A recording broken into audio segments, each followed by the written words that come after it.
Hello and welcome to This One Thing, a daily video devotional coming to you from First Presbyterian Church of Fort Lauderdale. And together we'll be looking at one text and choosing one thing for you to consider. And we hope that you find this a thought-provoking, encouraging part of your day. One of the more challenging courses that I took in high school was Mr. Gulla's AP Calculus class. And Mr. Gulla was one of the best teachers that I ever had the privilege of having. And he had a way of bringing to life and explaining these complex and these complex calculus principles and he did it in ways that were creative, that were profound. But it was hard. And the students in that class were driven. We were motivated students concerned with getting good grades.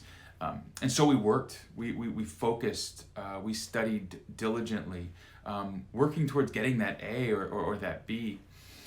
And I can remember one day we were reviewing for an exam in class. Mr. Gulla was conducting this review, and all of us were paying close attention, hoping to gain just a bit more of understanding of what the exam might be like, maybe to get a hint of what one of the questions might be. And Mr. Gulla had just spent a considerable chunk of class explaining the proof of some mathematical concept, giving us context for the principle that we were learning. And when a student raised his hand and asked what, frankly, most of us were wondering,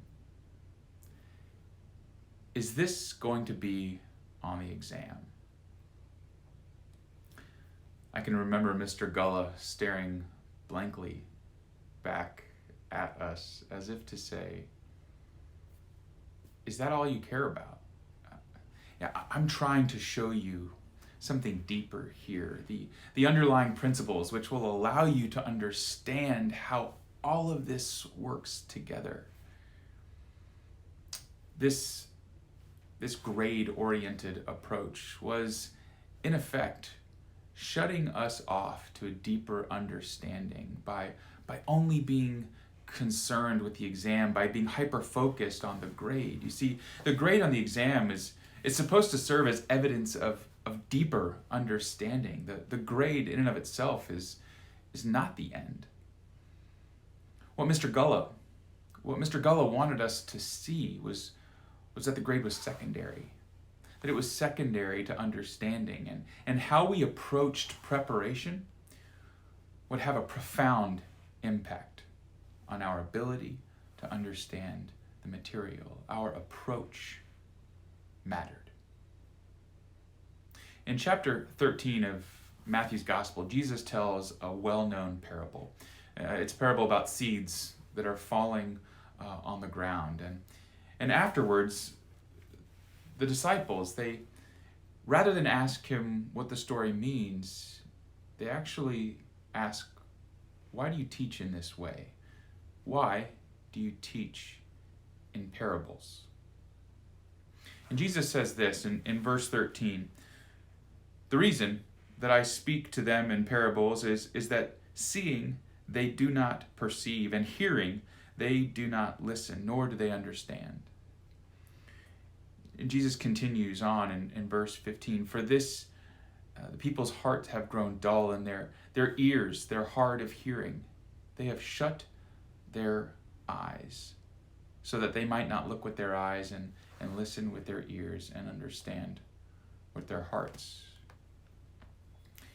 In other words, Jesus says that they are seeing what you see, but they're not really seeing. They're hearing what you're hearing, but they're not really hearing.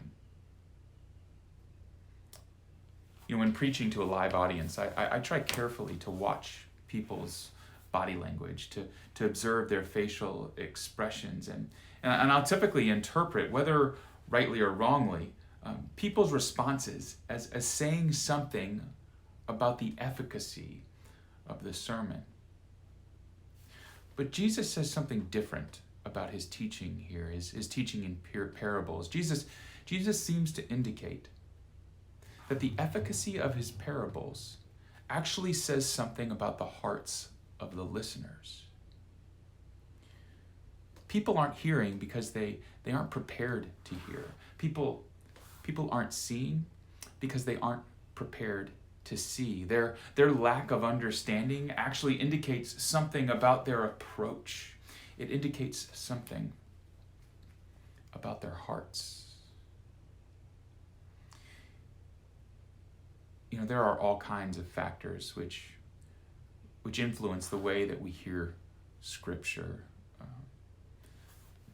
Our past church experiences, Christians that we know who have behaved poorly, and a multitude of other factors. But